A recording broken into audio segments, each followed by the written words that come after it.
Welcome, everybody, to Treasure Trove, a interstitial podcast where we talk about the items in Dungeons & Dragons 5th edition. You gotta open up your Dungeon Master's Guide, have a look at old page 179, and there you are. That's where we're at right now. But I am your host, Mikey DC, and joining me today is my co-host, Daniel. Hello. Daniel, are you ready to talk about items? No, but I'll do it anyway, because I'm very brave. That is the Creature Club attitude. You know, that is the Treasure Trove, or Creature Club presents Treasure Trove attitude that we need on this show. You know, I'm not ready, but I might as well. But I'm here. So, welcome to Treasure Trove. Basically, we just go through the Dungeon Master's Guide and we go through each of like the magic item listing. Yes. And we go through alphabetically Yeah. and talk about how you would use it in your game. That's kind of it, really. Mm-hmm. And we're on M right now. I guess if you haven't listened to the other ones before and you got to this one, then that's cool. But you might as well listen to the other ones. But you know, Yeah. You do you. I mean, if you want our information on a specific item, I suppose alphabetically, you could always jump between them. That's true. That's very true. Yeah. And that's probably why you're here. So welcome to Treasure Trove. Dan, do you want to start off then? I would gladly start us off. Yeah. First up, we got the Mace of Disruption. Weapon, mace, unsurprisingly. Rare, requires attunement. When you hit a fiend or undead with this magic weapon, that creature takes an extra 2d6 radiant damage. If the target has 25 hit points or fewer after taking this damage, it must succeed on a DC 15 wisdom saving throw or be destroyed. On a successful save, the creature becomes frightened of you until the end of your next turn. While you hold this item, it sheds bright light in a 20-foot radius and dim light for an additional 20 feet. So what's its thing then? What does it do? What exactly is it again? What are you? What do you do, Mace? So it kind of lights up? Is that what it's... So it's a mace. It lights up while you're holding it. If you hit a fiend or undead with it, they take extra radiant damage. And then after that, if they've got 25 or less hit points, they have to make a wisdom save or be destroyed, whatever that means. As far as I'm aware, destroyed isn't a condition in the player's handbook. And if they succeed on that saving throw instead, they are frightened of you until the end of their next turn, which sounds cool until you remember that the vast majority of fiends are actually immune to fear. So Yes. And that disrupts people by just destroying them, I guess? well, it disrupts the undead and fiends. I suppose it's interesting because it is similar to cleric or paladin turn abilities, right? Like turn the unholy or whatever. But unlike those abilities, it doesn't seem to require a specific class. It seems like anyone can use the Mace of Disruption. What I find interesting about it is that it's called the Mace of Disruption, but it only disrupts certain types of creatures. Like two evil types, basically, undead and fiends. It doesn't affect, say, like celestials or aberrations. Yeah. Which, like, if it was about disrupting creatures that maybe shouldn't be on the material plane, it would make sense that it might also affect celestials. Or maybe even fae. Right. Okay. Yeah. But it doesn't. It just affects two creature types. So it's just a weapon that makes you better against those. It's a bit like being a paladin, but it's an item. It's a stick you can hit people with. Would a cleric benefit from it? Or do clerics have advantage or whatever? No, I don't mean literal D&D advantage. I mean just like a general advantage against undead and fiends. I think it would probably suit clerics or paladins both pretty well because it deals extra damage to certain creature types. Yeah. Paladins already favor fighting fiends and undead, but more damage is still more damage. Yeah. But because of that, it's as good in anyone's hands because it's just a weapon that deals extra damage and then punishes you for being undead or a fiend. Like, it doesn't have any specific requirements. A fighter or even a rogue could use it. Yeah, anyone can use it. Doesn't require specific attunement from a class or whatever. Yeah, it's just, it does damage to this type. Yeah. I guess, like, I like giving it to a cleric because of just general theming. Clerics classically use the mace, but of course, they don't. It's not only them who have to use the mace, of course, so anyone can use it. So yeah, this is just a mace that does extra damage to a certain type. There you go. So where would be a good place to put it then? In a game, you could either have it belong to some kind of group or organization who fight fiends and undead.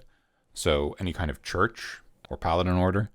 Alternatively, if you wanted to flip that, you could have it be that, for example, fiends in your setting are deliberately like sealing these items away. They're capturing them and locking them away in prisons or in not reliquaries, like confiscation zones or whatever you want to call them.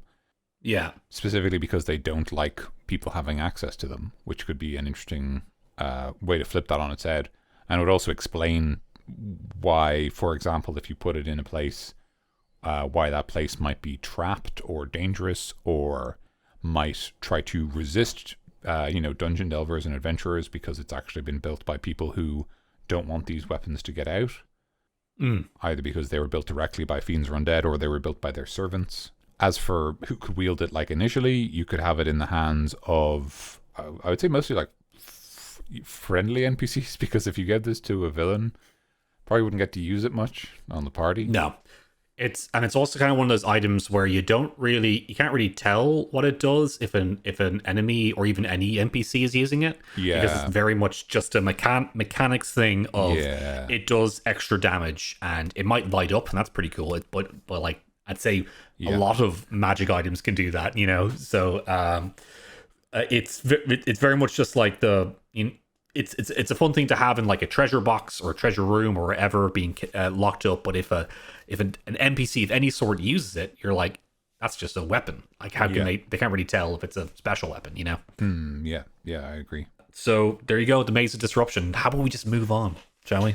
I think so. How about we just move on with our life? But it would differ. Another mace, though. Mace of Smiting. So the weapon is mace, of course, and it's rare, but it does not acquire attunement. Require attunement. It doesn't acquire attunement. I don't know. It doesn't do either. That. It doesn't do either. Yeah. Yeah. So you gain a +1 bonus to attack and damage rolls made with this magic weapon. The bonus increases to +3 when you use the mace to attack a construct. When you roll a 20 on an attack roll made with this weapon, the target takes an extra 7 bludgeoning damage or an extra 14 bludgeoning damage if it's a construct. If a construct has 25 hit points or fewer after taking this damage, it is destroyed. So another destroyed item there. Yeah.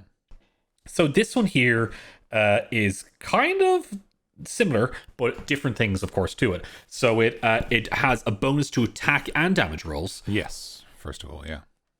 And it's good if you're fighting constructs. So you can kind of like, what's that game where you had the hammer? What's on the Xbox? Oh, no, on the Xbox? no. Yes, Whack-A-Mole on the Xbox, of course. Everyone has it. Everyone has Whack-A-Mole. It comes. It's free. You have it's free with your Whack-A-Mole Xbox. on the Xbox. I don't have Whack-A-Mole. The oldest Xbox. I have the oldest Xbox in existence, and I don't have Whack-A-Mole. I forgot the name of the game, but you had a hammer and you can break down walls and stuff and buildings, and there is a physics engine based on it. Red Faction. Red Gorilla. Faction, that's it.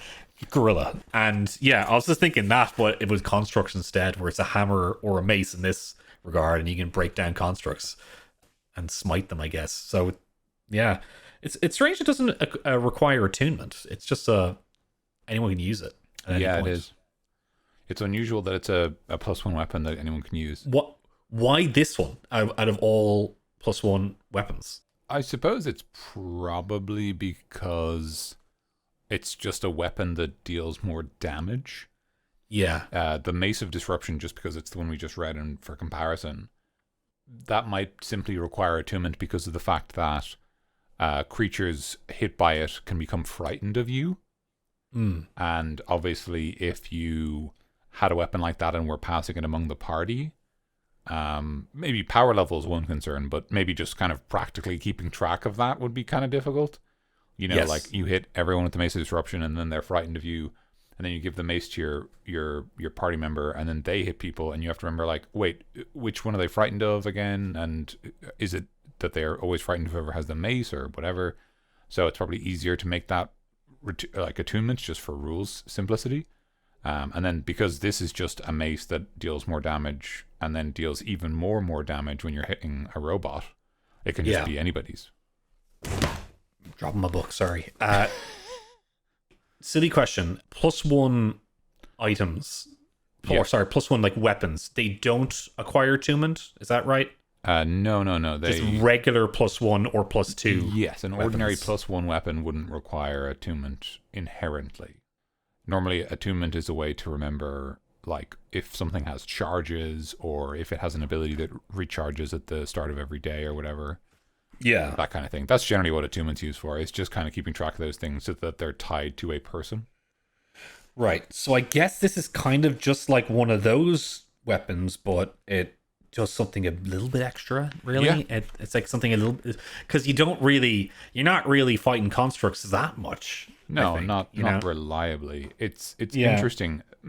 A Mace of Smiting is an interesting thing because in the context of D&D as like an adventure serial, it's a pretty cool item because you can have the setup where the party find something and perhaps they want to do something, but they know there's a difficult construct, a powerful construct in the tomb or in the dungeon they're raiding, and they go and find this item, like deliberately go and recover this item or perhaps even build it because they know what they're facing. In that context, it's quite cool because it feels like, the party are deciding what to do and they're building to respond to their needs and they're sort of taking priority. Yeah, and give it to and make sure, like, let's say your fighter doesn't have a good weapon or something. So it's like, oh, +1 weapon, I'll take that. And then you're fighting a construct and then he does it. He rolls a crit and like, whoa, this is cool. I destroyed it, something like set up that kind of moment, maybe. Yeah, but I was talking about the idea of if the party are like, oh, if we go into, like, let's say they know about they want to delve somewhere or they want to enter into a place and they know there's a Gorgon or an Iron Golem inside. And they go, we can't find an Iron Golem. That's a stupid idea. Let's go get a weapon that's good against golems. Okay. And then come back with it. And in that context, something like a Mace of Smiting is pretty exciting because it's like, it's about the players determining what they need. But basically D&D doesn't work like that anymore. Not a whole lot now. Like, certainly, well, I mean, you can work however you like and, I don't know. But the reality of the matter is that certainly the adventures that Wizards of the Coast publish do not work like that. They don't work on the assumption that you are going to face a problem and you are going to abstractly determine via your own means how to solve it. Generally, they're going to give you, like, there's 3 solutions and 1 problem, and you just get given them either in order or you pick one. Or here's the certain amount of enemies that you are able to fight right now. In theory, exactly, according to math. Literally, like the, just like, oh, here's a balanced encounter or whatever. Yeah. And there's very little of the idea of, like, the adventure saying something as simple as, in the next dungeon your players want to enter, there is a powerful construct who is probably too dangerous for them to face head on, and they will need to come up with a plan of attack, and here are some ways you can do that. There's a Mace of Smiting at the bottom of this dungeon that they can delve for treasure. There's a guy who can teach them a spell that's good against them or whatever, like that kind of thing. Yeah, but, like, that's not really how adventures are published. So an item like this is kind of, I mean, it's fine. I think most players would prefer something that is useful all the time as opposed to something that is useful some of the time. Yeah, you don't really get that kind of Zelda, like, lock and key system. Yes. Yeah. In D&D, where it's like, here's a boss and it can only be destroyed by this item, or it's better destroyed with this item. You need the Gale Boomerang or you can't beat this boss. Yeah, that doesn't exist. Yes. I mean, like, a great example of this, Mikey, is a game you ran where the players were put up against a party who wanted to challenge them to a cook-off. Yes.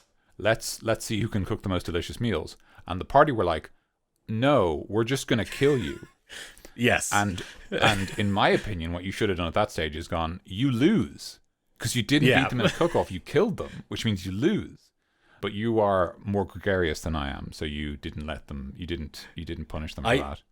I really wanted the game to continue. No, I know. I want, but, like, I should have done that, but I was just like, I couldn't. If they just lost, because obviously the chef team were against a team of just, like, idiotic murder hobos. Yeah. Yes. Idiotic murder hobos, exactly. And, like, of course, like, the chefs would win, so they have to figure out a way to win. But yeah. But yeah, like, I suppose, the to me, the joy should be from, oh my god, we're not professional chefs. How do we beat professional chefs? And the answer shouldn't be, oh, let's use the combat mechanics we use in every game of D&D. Because they're the only rule set that's been well defined by Wizards. Like, that's boring. It should be like, oh shit, can we convince one of the chefs to work for us? Because the other chefs are mean to him, and like we can basically recruit him as a rebel to our team, or he can like sabotage their dishes if we pay him off. Or just like like let's get the rogue to sneak in and just like throw crap into their like, or like steal their spice racks so that they can't season in their dishes or whatever. Like, you know, like fun stuff. Like killing a bunch of people is what a sociopath does in that situation. Like, it's not the solution to the problem. And it's also so just fucking D&D of like, nah, just kill. We'll kill. Kill. I kill. Okay. You kill. Like, this is about a tournament arc game that I ran a while back, and I will talk about that probably in an episode of its own. There will be a whole episode for it. A whole episode for that tournament arc. The point I'm making is that basically that. The art of problem solving and the sort of the thing that a Mace of Smiting does, right? Where you go, oh no, we can't beat an Golem, but hey, with a Mace of Smiting we can. That doesn't exist in D&D. No. Like, the players will roll their heads over the keyboard, basically, if it comes to it, in terms of how to fight a monster. They will just, like, they will burrow their nose into the wall. You know, they won't retreat and go get a different item and try again. They'll just die. They'd rather die than just leave. So I think it's fine, but I think it's a case of like, this is an item for a different game, you know, not 5th edition D&D, like a smarter game. A smarter game.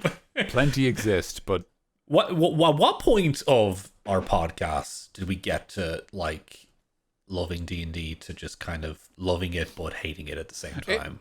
I think the way I always look at it is, we are so critical of D&D because we are so experienced with it and we like it so much, and we have experienced its highs. We've experienced its moments of actual magic, and when you have done that enough, you start to realize that every rule in the book that isn't helping you reach that magic is a barricade. Yes. And I think that's all it is like, we've played enough D&D to be like, oh my god, this game is magic, and if you can get a table of good players, it is the best thing to do with your time. Like, the best. Like, hours dissolve. But there's a bunch of rules in this fucking book that are just shit. Like, but there is, like, of course, because there's a reason of, like, you know, there's always that meme of, like, what about mounted combat? Yeah, and then, like, the DM's like, no, just stop. Like, stop there. Exactly, yeah. And, like, it's a shame because there's so many wonderful moments in fiction that are, like, set to horseback because it's so evocative and intense and like and kind of exciting to like be riding horses and fighting on them. Yeah. And the fact that there are just shit rules that make it not fun, like, that's bad. Those should, like, either the rules should be good or there should be no rules. So you can just say everyone's on horses and it works like normal, you know? And the fact that they sort of it's just that they move more. They move more. Yeah, you move faster because you're on a horse. There's no other rules changes. Like, and the fact that they're like, they try to come up with a system and it's not very good, and then they kind of give up, is like worse. It's just worse than if they hadn't tried. Yeah, I'm pretty sure I just do that rule anyway myself. Like, whatever, you move more, you move the horse's speed. You move the horse's speed, that's it. Like, you move the horse's speed. The horse is not an adventurer, so it doesn't get to fight in combat. Because no one ever wants to read the story of how, like, Aragorn's horse kicked an orc in half. They want to have Aragorn fight something important. Like, that's not what the narrative's about. Like, your horse doesn't get attacks because it's a horse. Yes, there's a reason why in the movies you don't, like, you just see the guy and the horse, like, you know, swinging their sword at someone. That's it. You don't see a horse, like, just doing a combo air juggling or something on an orc. Yeah, pulling out ebony and ivory and air juggling some poor guy. Like. Okay, this is for a different podcast, I think. Let's continue on with, there's a third mace, Daniel. Do you want to talk about that one? I'll talk about the third mace. We've talked enough about other things. Mace of Terror, weapon, mace again. Rare, and this one also requires attunement. This magic weapon has 3 charges. While holding it, you can use an action and expend 1 charge to release a wave of terror. Oh my god. Each creature of your choice... I release a wave of terror, hero. I'm releasing more terror. Each creature of your choice in a 30-foot radius extending from you must succeed on a DC 15 wisdom saving throw or become frightened of you for 1 minute. While it is frightened in this way, a creature must spend its turns trying to move as far away from you as it can, and it can't willingly move to a space within 30 feet of you. It also can't take reactions. For its action, it can only use the dash action or try to escape from an effect that prevents it from moving. If it has nowhere it can move, the creature can use the dodge action. At the end of each of its turn, a creature can repeat the saving throw, ending the effect on itself on a success. The mace regains 1d3 expended charges. Did it just tell us what frightened does in like the item description? No, because frightened does like a different thing, and then this is a weird thing where like sometimes when you're frightened, you also have to run away, which like you could have just made a condition called terrified. Right? Yeah. Like they could have just made a second condition and then just said while you're terrified, you're frightened, and also you have to run away. But they just didn't. So yeah, because all frightened is you can't move closer to a creature who you're frightened of, and while you can see that creature, you have disadvantage on attack rolls. Whereas this is, while you're frightened of a creature, you have to run away as much as you can. Okay. Which is interesting because it occasionally creates the unintended side effect of the creatures that are frightened of you run so far away that they can't see you anymore, and then they don't have disadvantage on attack rolls, which is quite funny. But yeah, it's a mace that makes people afraid. It doesn't do anything as a magic weapon. Doesn't have any special abilities. Doesn't let you expend charges to frighten the thing you hit with a weapon attack. I do like the look of it on the page. It's like two skulls and making one skull, and it looks cool. But at first I was like, why is it a mace? And then the mace looks cool, I guess. But there's no reason for it to be a mace exactly, because it could simply be a weapon of terror and then let you pick any weapon. Yeah, absolutely. Yeah. Yeah, I can see that, because certainly, it doesn't use, no part of it being a mace is relevant to its moveset. Honestly, there's a picture of the mantle of spell resistance, which we will get to, that I thought was actually going to be the terror mantle almost, because it kind of like... That would actually be pretty cool, yeah. Where if you wore it, then like, kind of like it just... Yeah. It kind of does a Doctor Strange, it comes alive, Yes, but maybe it's a spooky Doctor Strange, Yeah, that would be very cool. Yeah, but okay. So Mace of Terror. That's what it is. Yeah. What can we do with this? What can we do with the Mace of Terror? Well, I mean, it's a great item to give to a baddie because it makes everyone afraid. So it's a great way for them to use that and potentially reverse the fight that the party are in against them. Yeah. Or even if they don't get a chance to use it, or if the party resists, it can be a weapon that they are known for. It certainly is imposing, and the notion that it is a pretty big area of effect, a 30-foot radius extending from a person, is a pretty big zone. So you could have an individual with a certain reputation, and then it turns out that this reputation is actually a result of their magic item. And they're not actually like, maybe they're this feared leader, and like once they're disarmed, then they're like, please don't attack, don't kill me, and like it's just your weapon, like it's something like that, where it's like their weapon was the reason why everyone feared him. So like a fun little twist. It's a great way to like, for me, that sort of thing of like getting a weapon that makes them more dangerous and suddenly it like empowers someone makes a lot of sense in the context of like local bandit leaders and that kind of thing. Like people who are normally like, they're a problem, but they're not so much of a problem that like, say, the local authorities couldn't deal with them if they really devoted their time to it. Yeah. And now suddenly they get a magic item and they're a significant threat. And that kind of explains why the adventurers are important. And obviously then, when you beat the bandit, you get to be like, where'd you find this item? And then you get to learn where a dungeon is. Yeah. Maybe there's more treasure in there. Would it be a fun, like, early kind of adventure, maybe? Like a bandit leader who has this item? Yeah, I think so. Like, and I think you use it that the bandit leader finds the mace, figures out what it does, and then uses it to do some kind of like high stakes robbery.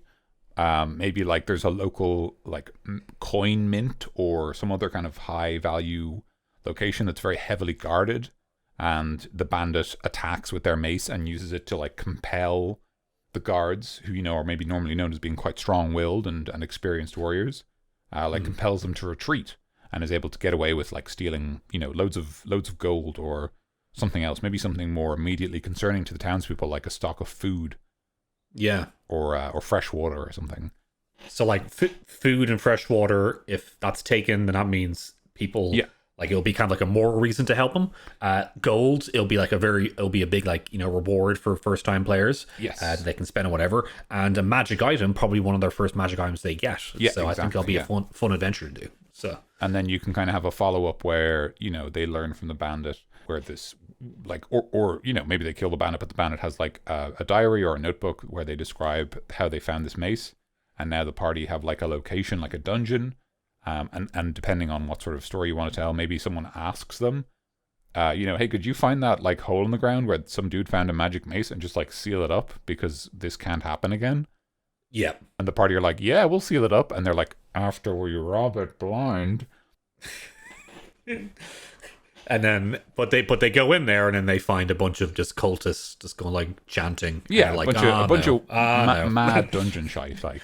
Yeah. And they're like, oh, we're in way over our heads, man. But they're already in there, And then they gotta do it. And then it just keeps going up from there. And yeah. Adventure. Good stuff. All right, we got a lot to get through here, Dan. So let's go on to the next one. I shall read it. Yes. Not a long one at all, though. Mantle of Spell Resistance, wondrous item, rare, requires attunement. You have advantage on saving throws against spells while you wear this cloak. That's it. That's it. That's a good item. That's almost like giving.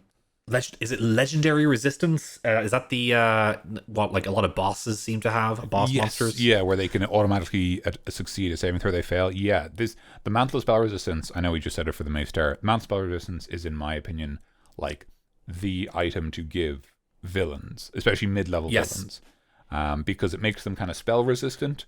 But then when you beat them, you get a cool item. So yes, this is it's a good item for like that. It's just a very good defense item, super good piece of defense armor. And I think that's the best example for it, is to give it to an enemy, either a boss or whatever you want. Beat that enemy, and then you get to take it. That's it, so you can see how it works. It's great.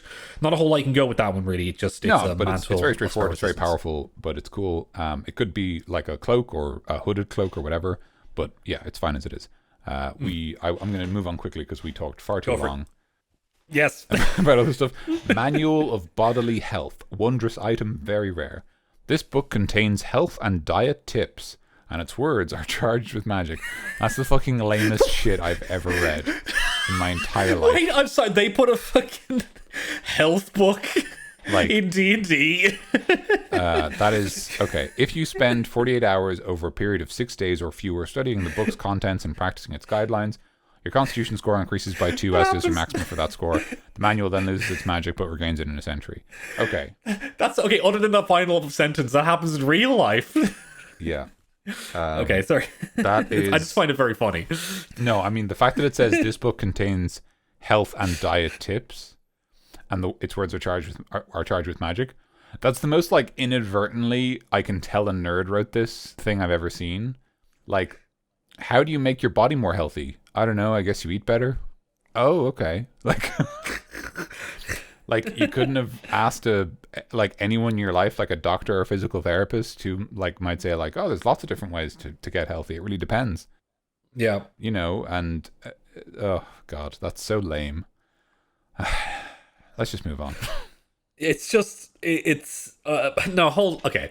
This one, real quick. Put it in a library, I guess, and maybe if you're a nerdy character on your party who likes books, because nerds love books. Yeah, nerds love books. I'm always saying. Look, I'm gonna be cancelled. Finally, and finally, after all these years, put it in the library. And if one of your players says, "I'm gonna look through if any fun books in the library," and if they roll a crit 20, put this book in there. There you go. I mean, there's a lot of stuff you can say about this book. Like mechanically, it's pretty interesting. You need to study it over the course of less than a week to gain +2 con. It says it loses its magic, but it regains it in a century. There are creatures in the world of D&D that live much longer than a century. Elves live like 7 centuries, so an elf could quite feasibly read this 3 times in their lifespan. Very easily. And become massively stronger. Not a whole lot of campaigns last for more than a century in World. No, but it's one of those things where... This is interesting, because this is one of those things where, like, in my opinion, it's like, if there's a book and reading it just makes you tougher, and it works once a century for one person, then it's like, I guess I guess all the royalty just have those books. But You know what I mean? okay, so it's filled with diet and health tips, but its words are magic. Yeah. So a person goes around and reads the book, and then they get a bonus. But does that mean the health tips anyway are shite? And like, I mean, that's the question, right? What Like, if you just what if you go just with the read health it tips? as a mundane book? Like, shouldn't you get something? Because you're like, what if? I mean, apparently, if you read this book for 6 days, it increases your con by 2. But what if you spent like, say, 2 years just reading it as a mundane book? Do you get any con increase for that? Like, it's just this one confuses me, Dan. This one confuses me. yeah. All right, let's just move on. Yep. Go on. Moving on. Okay. Manual of gainful exercise. Fucking hell. Another one. Gainful exercise. Wondrous item, very rare. This book describes fitness exercises and its words are charred with magic. Here we go. Say it with me, folks. If you spend 48 hours over a period of 6 days or fewer studying the book's contents and practicing its guidelines, your strength score increases by 2, as does your maximum for that score. The manual then loses magic and regains it in a century. Yep. It's the same, but with strength. Yep. Okay. Yeah, I don't know. They're weird. Manual of Golems. Weird. This tome, wondrous item, very rare. This tome contains information and incantations necessary to make a particular type of golem. The DM chooses the type or determines it randomly. To decipher and use the manual, you must be a spellcaster with at least 2 5th level spell slots. A creature that can't use a manual of golems and attempts to read it takes 6d6 psychic damage. Because they are too stupid. You moron. Why did you even try? Stop wasting my time. It's like you've never played D&D before. Everyone knows, in 5th edition, only spellcasters get to have fun. Don't do other stuff. But spellcasters don't, because you have a lot more rules to learn. You have to learn more rules, but you also get to play with the rules. That's true. Okay, there's more to it, though. Anyway, then there's a table, which it basically breaks down the type of golem, the time it takes, and the cost to make it. To create a golem, you must spend the time shown in the table working without interruption with the manual at hand and resting no more than 8 hours per day. You must also pay the specified cost to purchase supplies. Once you finish creating the golem, the book is consumed in eldritch flames. Oh, okay, that's a shame. Cool. The golem becomes animate when the ashes of the manual are sprinkled on it. It is under your control and it understands and obeys your spoken commands. See the monster manual for its game statistics. How do they Don't forget to buy the monster manual from your nearest game store. I wonder how they make more books if they keep getting destroyed. Do you just have to remember everything you read and be like, God, I hope I can recall that. Boss, we gotta print more books. Another one burned into eldritch flames. Yeah. It's a real page turner, I gotta tell you. So what kind of golems can we make? We can make clay, flesh, iron, and stone. And it costs we're on double-digit thousands here. A lot of money. The cheapest is the flesh golem, who's 50 grand. 50 grand? 50 grand, man. That's like a house in D&D, I think.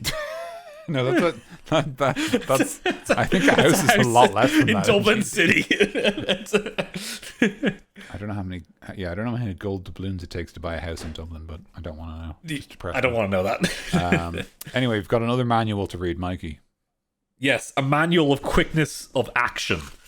Wondrous item, very rare. This book contains coordination and balance exercises, and its words are charred in magic. Damn it! It happened again. I got him. If you spend 48 hours over a period of 6 days or fewer studying the book's contents and practicing its guidelines, your dexterity score increases by 2, as does your maximum for that score. The manual then loses magic, but regains it in a century. Yeah.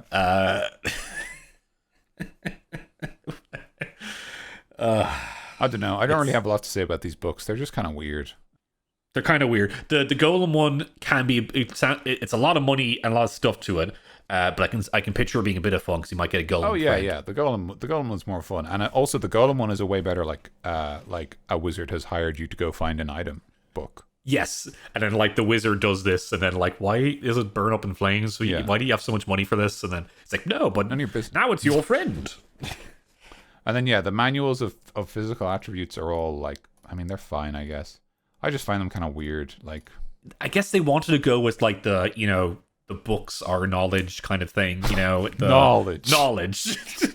I read a book a day. I'm standing here in my garage. This is my Standing here in my Lamborghini. garage. Why does he have shelves in his garage? Why does he have shelves in his garage? Yeah. And why is his Lamborghini parked at an angle that it's really hard to get out of a garage? There's lots of questions.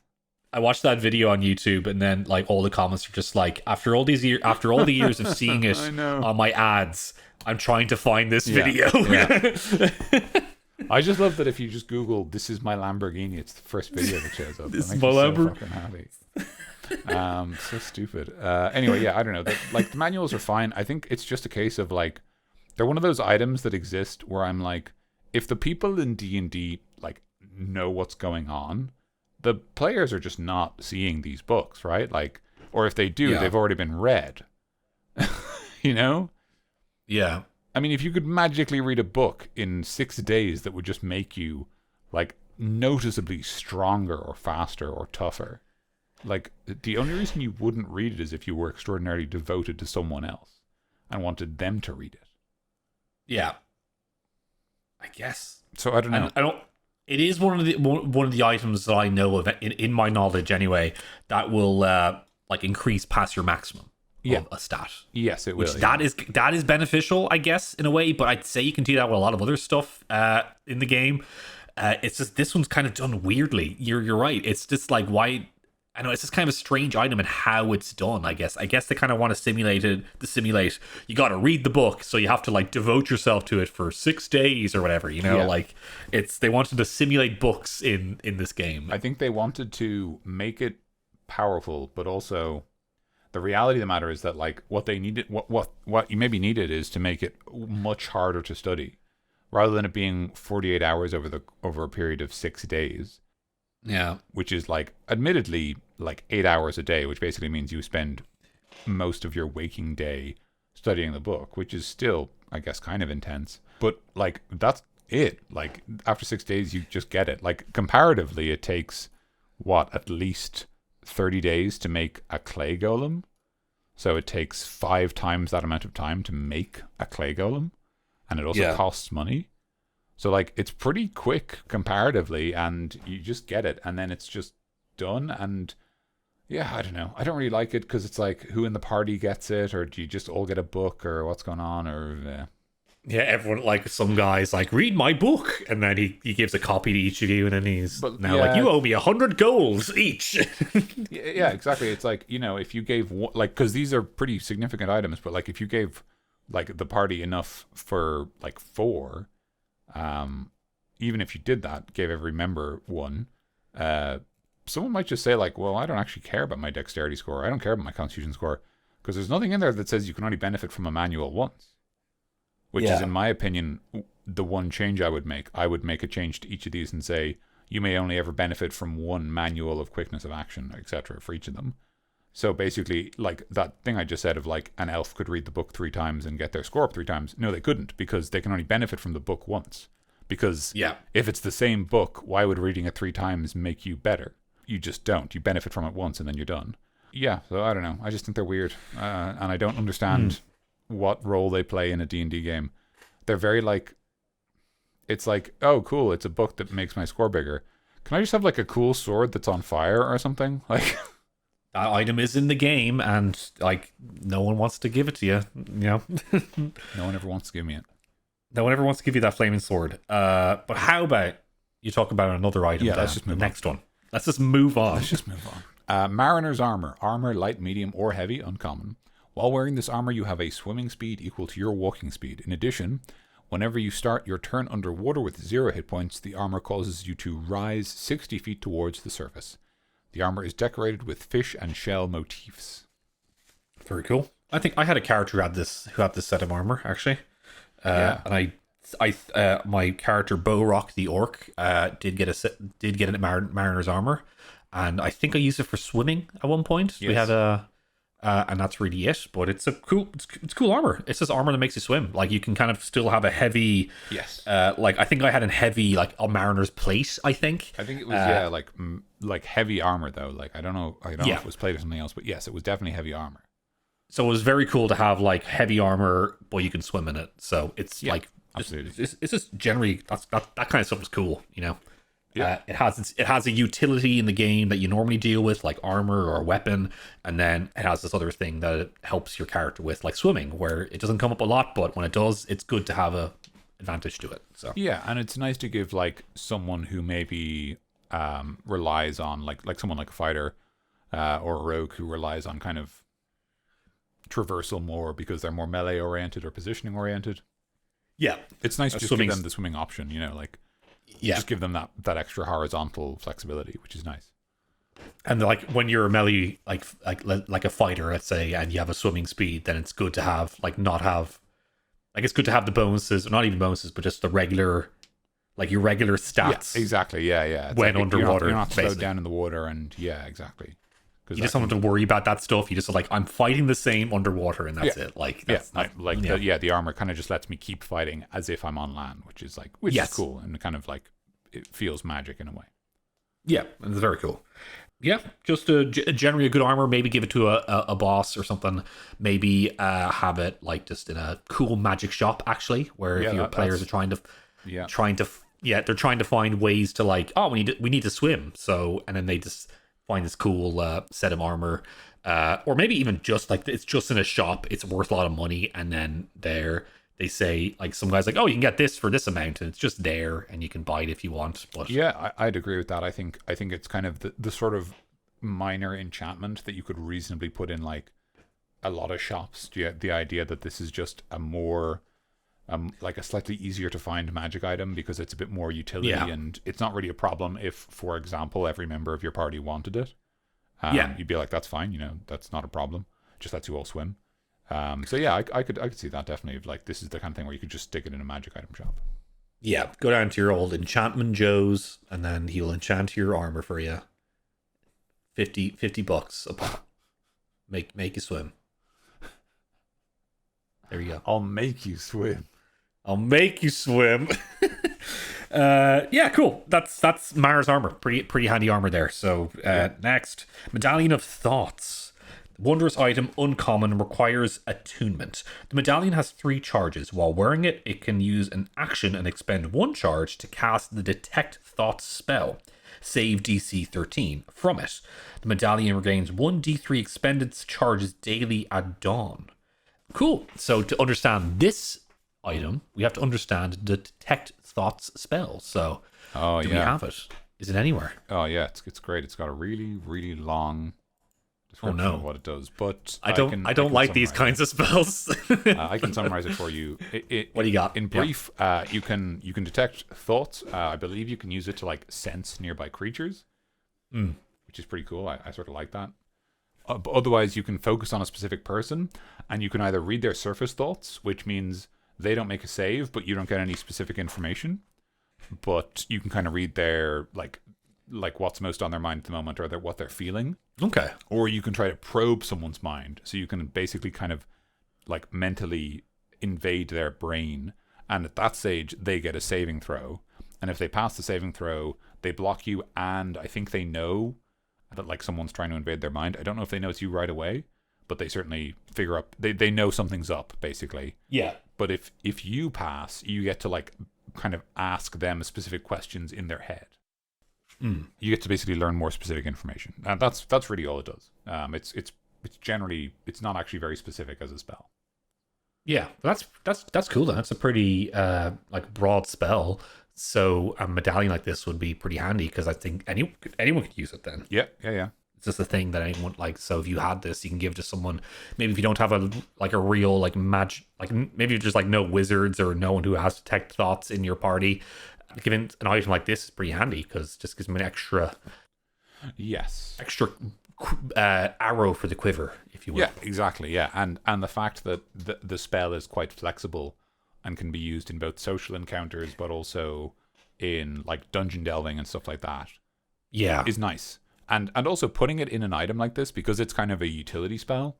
If someone is a caster with like limited slots, kind of having that spell in an item and then knowing they can take a different spell with their actual spell slots is kind of cool. Like if they're a prepared caster, like they can say, oh cool, I actually don't need to detect thoughts anymore because we have it in this item. So instead I will take, I don't know, something else I like taking, grease. Yeah, I think because I feel like we always say give it to a boss. So I'm going to say something a little bit different for this one. I like to picture this medallion maybe like in a treasure room in a dungeon, on like let's say kind of like this like a gold bust like a statue, and if you kind of Indiana Jones style take off the medallion or something off the necklace or whatever, then a trap sets or something like that. But I just for some reason I picture in that kind of setting, something like, because it's a pretty cool item. It's a pretty like, it could really help your party. It can be like a real like a fun like extra piece of treasure if you're doing like a dungeon, like throw it into a treasure room or something like that and add like a puzzle or an encounter to it. Yeah. If you wanted to be a little more unconventional, you could give it to a creature that isn't normally very smart, because or that perhaps a creature that's blinded or is otherwise not normally one who's good at finding people, because one of the things the medallion lets you do is here it is. You can also use the spell to detect the presence of thinking creatures you can't see. When you cast the spell or as your action during the duration, you can search for thoughts within 30 feet of you. So in some ways you could kind of have an interesting thing where maybe this is on, like, this medallion is being used by some kind of like hunter-killer automata, or like some sort of like big like zombie monster or something that normally wouldn't be able to tell where you are. And maybe there's like this kind of maze-like room, but because it has this medallion, it's able to like track you and like pursue you. So I'm thinking kind of like, do you remember in Resident Evil 4 when you're going through the tunnels? Yes. I'm thinking kind of that, like you're sort of like, you're in a kind of confined area and you're being tracked by this thing that just knows where you are. Yeah. Very much like a xenomorph aliens kind of inspired moment in there. So yeah. But if you kill it, then you got a medallion. Then you get a medallion, yeah. Yeah, swings and roundabouts. Yeah, it's cool. It's a really cool one. I really like that idea for it. Do that. Or give it to like a friendly NPC or like a patron, and then it's the explanation for why they know everything. It's because like, I've been reading your mind the whole time, and you're very stupid. Wait, what? How? What? How do you? You're very stupid. What? Well, will we move on? Yes, this one is our longest one tonight. So how about we do paragraph on this one? I'll start us off. Mirror of Life Trapping. Wondrous item, very rare. When this 4-foot tall mirror is viewed indirectly, its surface shows faint images of creatures. The mirror weighs 50 pounds. Well, thank God I know that. Now I know how much it weighs. You can't steal it. You can't just like grab it off the wall and like try to sneak off with it. And it has AC 11, 10 hit points, and vulnerability to bludgeoning damage. This thing sucks. I could kick this thing's ass. It shatters and is destroyed when reduced to 0 hit points. Yeah, see, like fucking. You give it plate armor or something. I don't know. If the mirror is hanging, it's got legendary resistance. Shield. Cast shield, counterspell. If the mirror is hanging on a vertical surface, you are and you are within 5 feet of it, you can use an action to speak its command word and activate it. It remains activated until you use an action to speak the command word again. Any creature other than you that sees its reflection in the activated mirror while within 30 feet of it must succeed on a DC 15 charisma saving throw or be trapped, along with anything it is wearing or carrying, in one of the mirror's 12 extra-dimensional cells. This saving throw is made with advantage if the creature knows the mirror's nature, and constructs succeed on the saving throw automatically.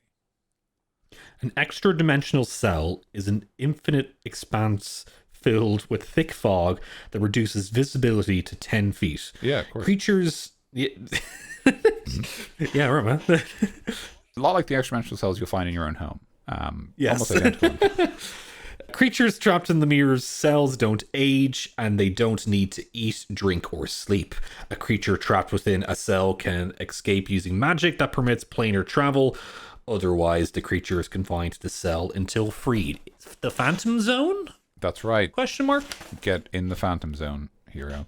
If the mirror traps a creature, but its 12 extra-dimensional cells are already occupied, the mirror frees one trapped creature at random to accommodate the new prisoner. A freed creature appears in an unoccupied space within sight of the mirror, but facing away from it. If the mirror is shattered, all creatures it contains are freed and appear in unoccupied spaces near it.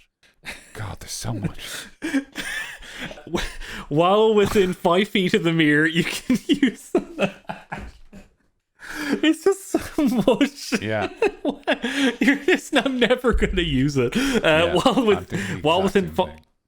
While within 5 feet of the mirror, you can use an action to speak the name of one creature trapped in it or call out for a particular cell by number. A creature named or contained in the named cell appears as an image on the mirror surface. You and the creature... I'm just thinking of Shrek now. You and the creature can go communicate normally.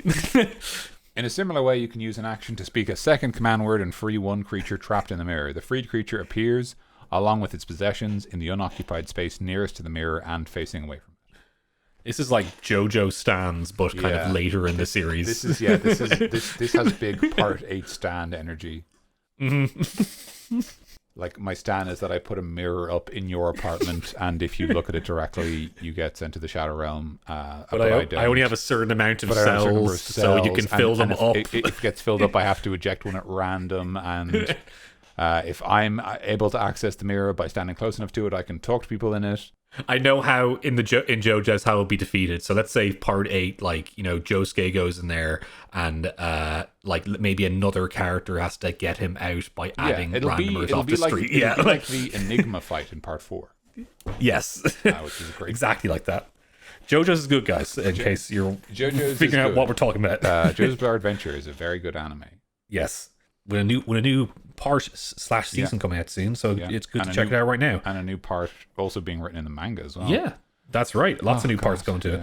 Right, so this one is really, really long. Yeah. So it's basically just a magic mirror that traps people in it. And all its rules are just ways of clarifying how they get trapped, what the rules are, and how they get out, which, in my opinion, is fine. So I was gonna say, are they what they're trying to do with it is they're trying for, like, let's say the person who owns the mirror is like the goal to like put the mirror up somewhere and like say the activation word, and for someone to kind of sneak in and try to like look into it and then be trapped. Is that kind of the goal of it? Or so the goal is that someone, you don't attune to it because it's an item that sits somewhere, but it says you when referring to like the wielder. Yeah. It's kind of abstract, which isn't really helpful because sometimes it's not clear. Like, but basically how it seems to work is a person who knows the command word of the mirror speaks it to activate the mirror. And after they do that, it remains activated indefinitely until the person in question speaks the command word again, presumably as another action. And then any creature other than the person who spoke that initial command word that sees their own reflection in the mirror while within 30 feet of it has to make a saving throw, or they get stuck inside the mirror. Yeah. As long as they're in the mirror, the only way they can get out is with magic that allows them to travel between planes. And if the mirror is destroyed, everyone in it gets out. Everyone gets out. Yeah. Okay. That's cool. All right. Okay. If you know how the mirror works and that there's cells inside it, you can call the people in the cells up and speak to them. Yes. Oh, yeah. That's a bit of fun. I like that. Yeah, it's a fun villain item. Yeah. I mean, I think it's fine, but it's one of those weird things where, like, either the players don't know it exists, and then one of them gets caught, and either the rest of the party are there and they just break the mirror, or they all get caught and then the story has to change, or one of them knows how it works and just goes around breaking every mirror they see. Yeah. And then, you know, it's just weird. I don't trust mirrors anymore. I don't like mirrors after that one moment. So yeah, it's fine. It's one of those items where I'm like, I don't know if this needed a write-up in the Dungeon Master's Guide, because it's just a magic mirror that works how you think it works. Like, yeah. Like, the only real question I would have about an item like this is, when you break it, does it permanently trap the people inside, or does it free them? Because that is the only real question. Because obviously, if it frees them, that means breaking it is always the good thing to do, unless there's someone dangerous inside. And if it traps them forever, then it's not the solution to the problem if a party member is inside. And you need a different problem. You need a different solution, sorry. I would have really liked it if you broke the mirror, then you break off the the portal. Yeah, because if you because if you can say that the planar, like, you're able to does it say you can use spells to, let's like planar shift or whatever? Magic that permits planar travel is the only escape. Yes. Okay. Because like the way it says that, I'm like, oh, that means that you can, like, if let's say if you broke it and it does like lock off the portal, then you can get to the people somehow. Yeah, exactly. It's not like completely gone. No, so I really like that. Yeah. Yeah, so that would be a really easy change in my opinion, is to say that basically like if you break the mirror, the people trapped in the cells are like ejected into the astral plane or whatever. Yeah. Or their cells are ejected into the astral plane or whatever. Yeah, because maybe you can say the mirror is like it's a portal to a extra dimensional cell in the astral plane or something, you know. So if you want to find them, go to the astral plane and like search for them or something, like, you know, you can do something like that. Maybe I don't really know what to do with this item other than that. Like it's a fun villain item.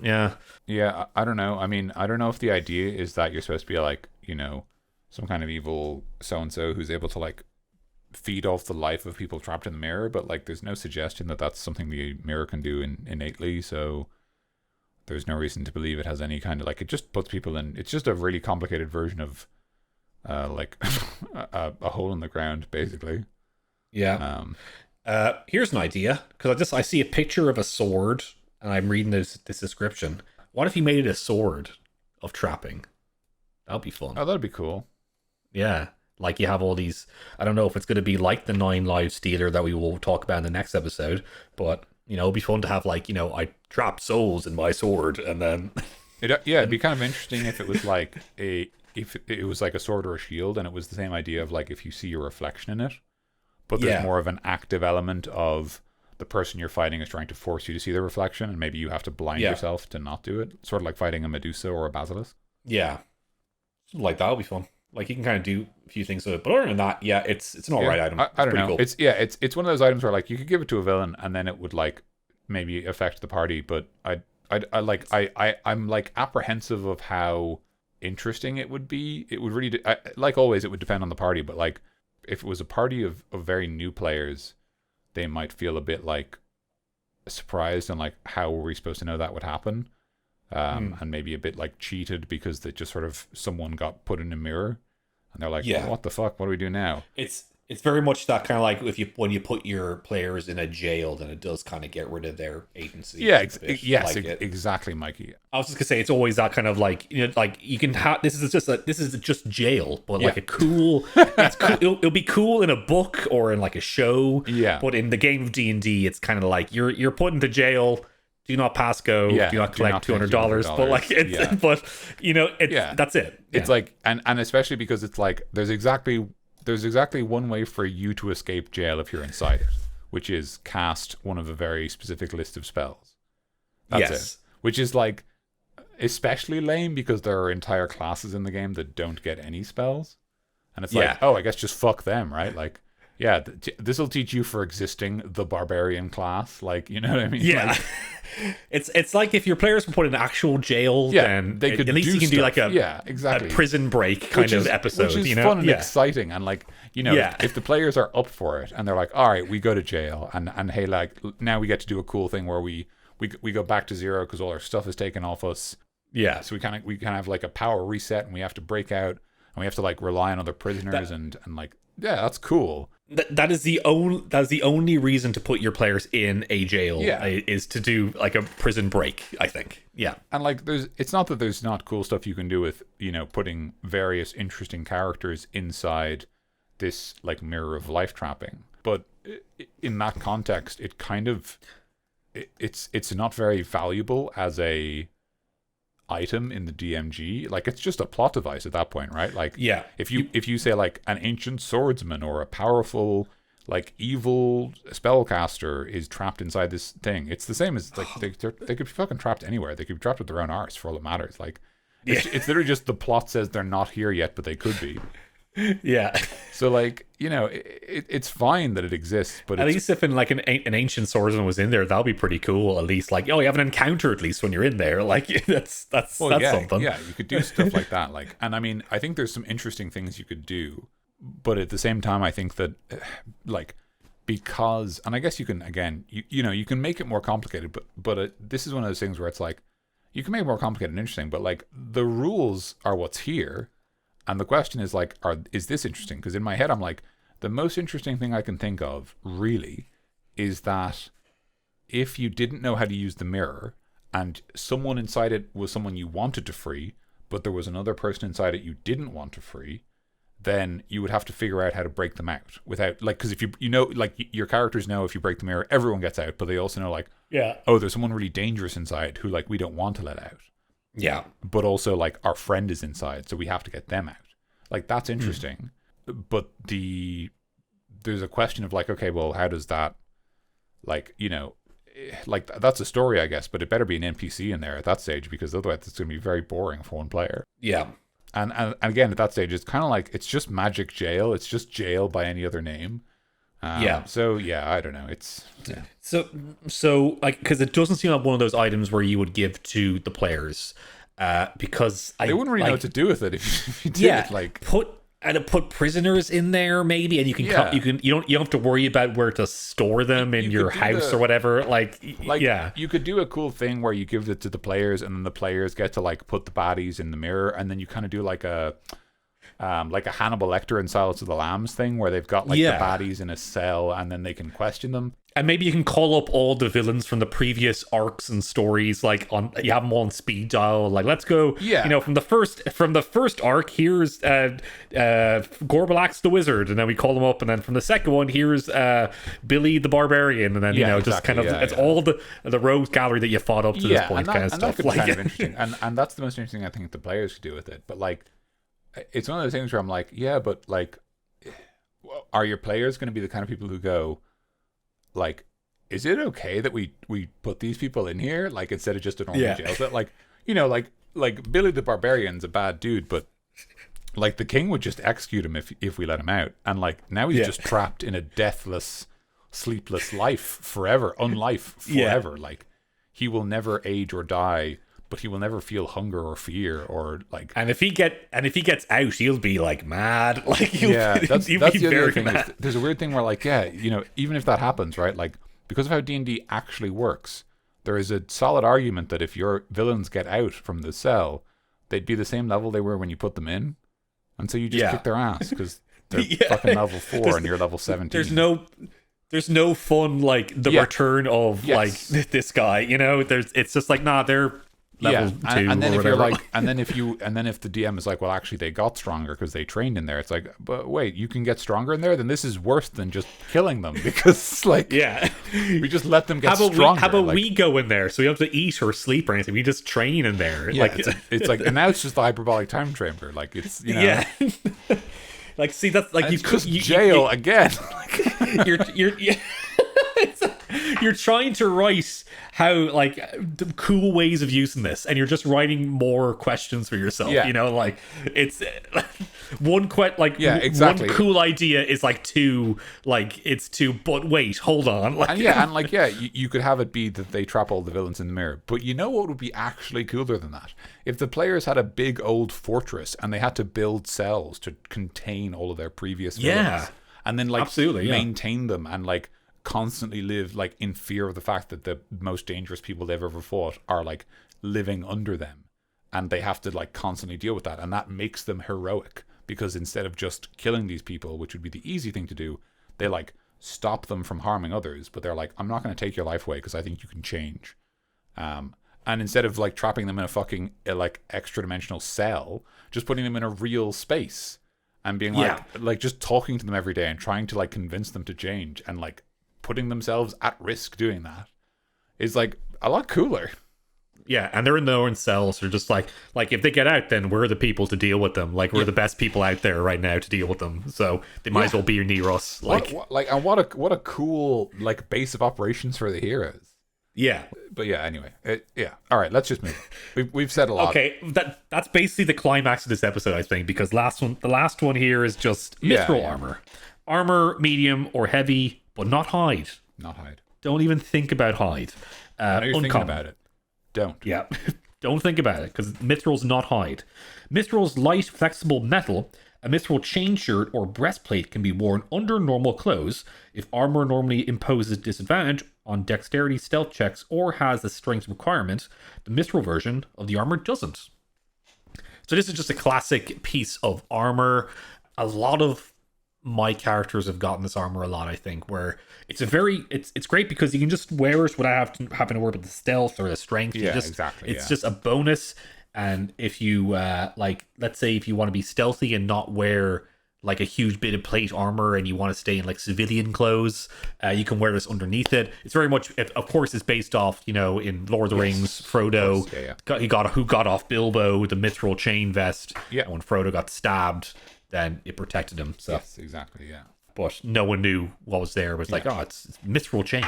Yeah, no, it's honestly, there's not a whole lot to this. It's just a great little piece of kit. It's similar to the Mariner's armor. It's just very straightforward. It's a nice bit of like, it's a tiny power boost to armor that lets it be more flexible. Yes, absolutely. And I think you can probably it'll be good to put in a treasure pile. I think a nice good treasure pile. In a dungeon. It's literally classic like a mithril train shirt is classic treasure pile. Like, yes, literally like Hobbit era classic. Yeah, I think that's probably why it's so classic, where it's just like it's used a lot like that. So you put it like that in a chest, maybe just throw it in the shop as well as a special, like, oh, I got this off someone who sold it to me recently. But it's like, you could give it to an NPC, you could give it to a baddie. You don't really see them use it a whole lot, I guess. Yeah. If you're fighting them, that's why I would be reluctant to doing that. Yeah, I mean, you could just use it. You could always do the classic, like, give it to a villain as just a way to increase their AC. Yeah, like, just be like, oh, instead of this mage wearing leather armor, they're gonna have a mithril chain shirt because it's cooler, and it establishes that they have maybe money. And if you do decide to kill and loot them, which you might, then you'll find a bit of treasure that's not like a big deal, and not so much that you'd be maybe frustrated that you missed it, but it is like, oh yeah, cool, they have armor from this. I like the idea of like royalty wearing this. Yeah, that where makes it's sense. like, oh, we can wear our yes, our regalia. That's the word. Yeah, is that it? Yeah, absolutely. We can wear regalia, but like have a bit of protection underneath, like not wear the ceremonial armor, but actual armor that really works. In case something ever happens. No, that's a pretty cool idea. And even that idea of like, instead of ceremonial armor being like armor that is kind of useless, if it was like they, the royalty makes ceremonial armor out of mithril, so it's as useful as regular armor. But it's also like ceremonial and like deliberately very like finely made and like ostentatious and very beautiful, but still it is actually armor. Yeah, that's kind of cool, and it would also be like a way to separate, like, like, even if you had that be a thing that maybe one kingdom did that it didn't, but that another one didn't, that would tell a story about the royalty and how they act, which is kind of cool. Yeah, and even if they're just like walking around the castle in their just like regular clothes and just having a vest underneath, or maybe like a very paranoid king would have that, or something, like, someone's like, I can be assassinated anytime, so I'm going to wear this all the time. Maybe like certain royalty be like, no, I want to, I don't need to wear it, or whatever. But it can kind of depend on what they're like. But that could be an interesting thing, even if it was like a thing not just for the king, but like nobility in a town, like either because they're paranoid or just it's tradition or whatever, that they wear this armor because it's light enough to be like hidden basically under normal clothes. That could be kind of cool. And D&D world is strange. Like, anything can happen where a player can just teleport. Like, I gotta teleport inside the king's castle and then stab him, and then that could happen. Like, So I guess they're prepared for that. Yeah, absolutely. Yeah. And that's really that one. We kind of a bit of a low note to end on there, but it's a good piece of armor. But it is, as I said, the last item before that was very much the climax of this episode, I think. Yeah, absolutely. So a lot of items there, a lot of a few good ones, a few okay ones, I think. Yeah, a few. We certainly talked a lot. We did, sometimes even about the item. Would it be our podcast if we if we actually talked about what we're supposed to talk about? Yeah. Mikey, I don't mean to put you on the spot, but do you have a favorite of the items? Do I have a favorite? Hold on, let me just have a look here. Yeah, absolutely. Again, I did close the book, but I put you on the spot, so you take your time. Let's have a look here. I think actually, for how you would use it, I think I do quite like the Medallion of Thoughts. Really. I was going to say the same thing. And for just general utility, the Mariner's armor is cool, but not it's just it's very straightforward. Yeah, so it's kind of not as exciting. Yeah, I was going to say the same thing, Mikey. I think the Medallion of Thoughts, it's the kind of item that could be treasure in any campaign, and will always be like, oh, cool. and the party would be like excited to find it, I think. Yes, absolutely. I think like any player would be like, that's a cool item. I can use that. If you can read thoughts with this, you can cast detect thoughts with this. Yes. Anyone would be happy with that. So with a Mariner's armor, it's like, if you're a person who wears armor and who doesn't already have like a swimming skill, then that's cool. Yes. But this item is like anyone can the thoughts medallion is like anyone can use it, and I really like it for that. It's just a generally fun piece, like a fun necklace. Yes, I agree, to give out to your players.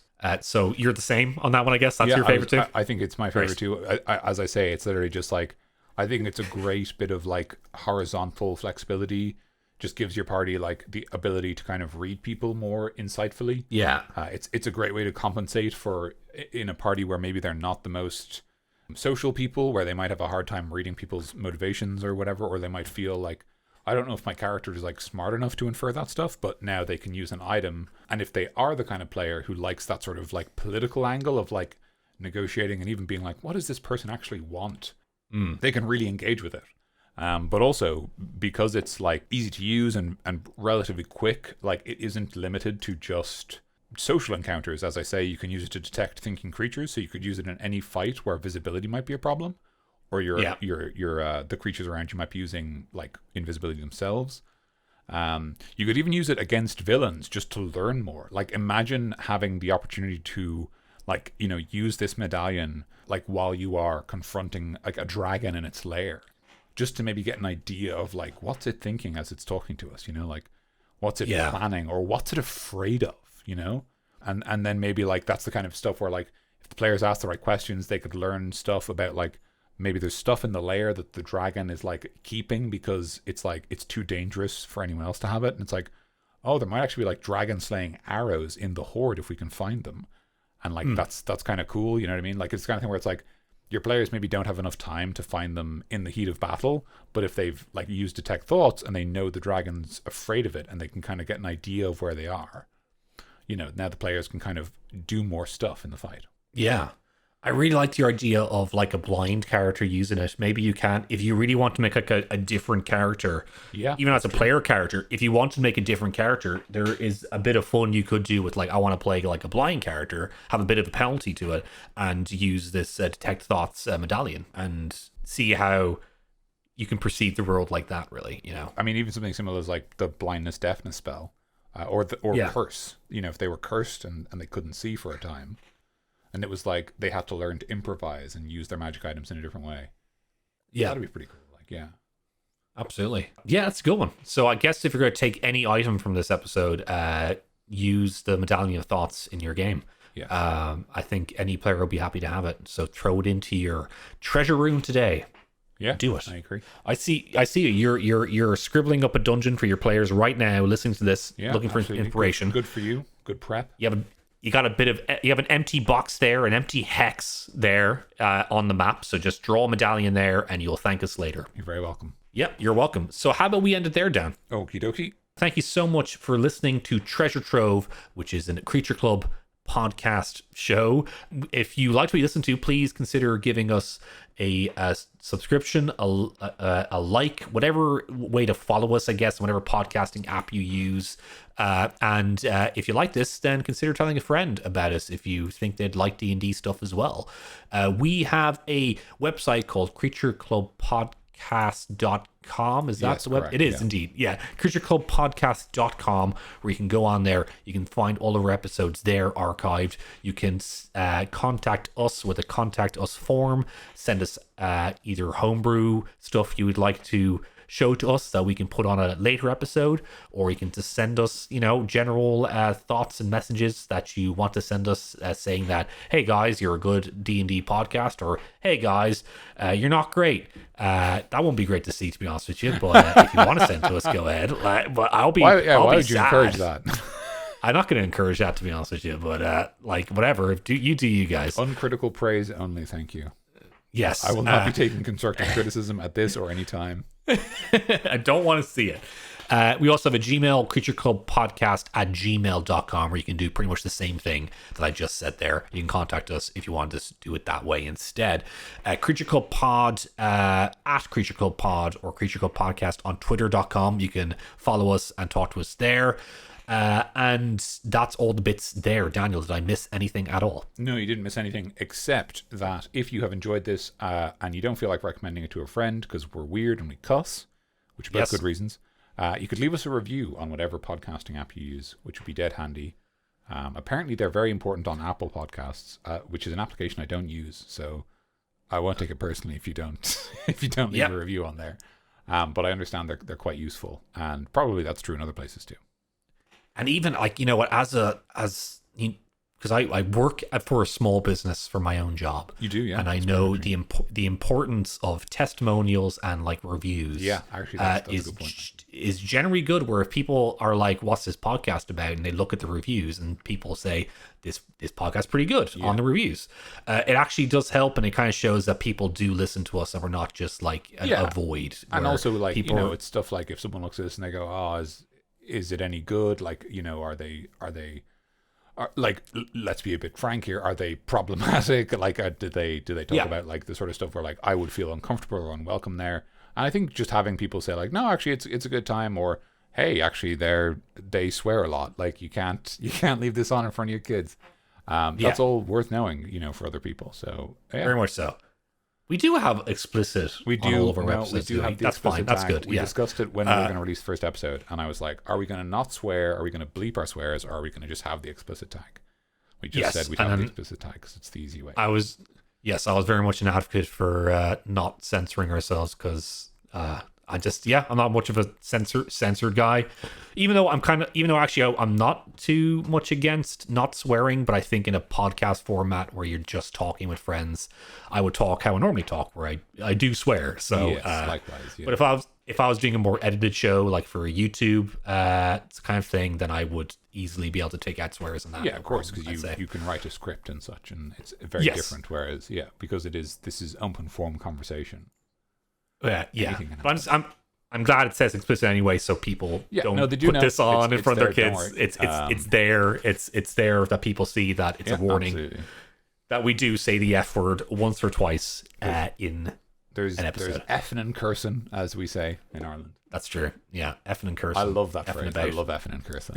Effing and cursing. It's actually one of my favorite little like ways to describe swearing. I love it. Effing and cursing. It's so good. Isn't effing cursing anyway? Well, yeah, exactly. That's why I love it. 'Cause it's just like why like, you know, as if there is effing and cursing and they're different. Yeah. Oh wow. What's this effing if it's not cursing?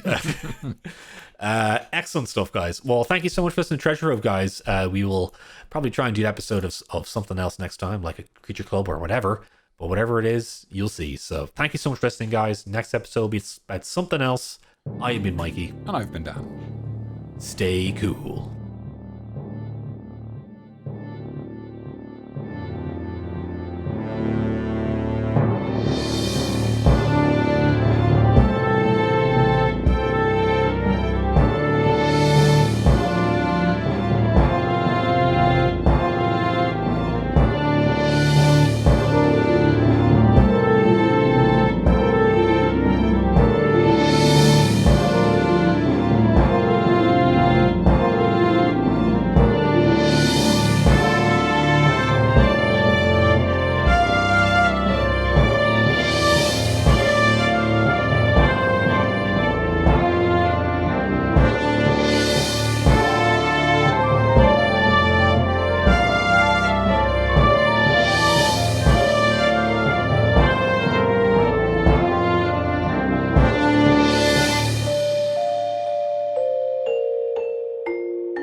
I have a bottle of water here. I'm gonna drink it. I'm gonna drink it all before we start. You're gonna drink an entire bottle of water. You're gonna need to pee during the recording. Oh no, that's right. Oh man. Okay.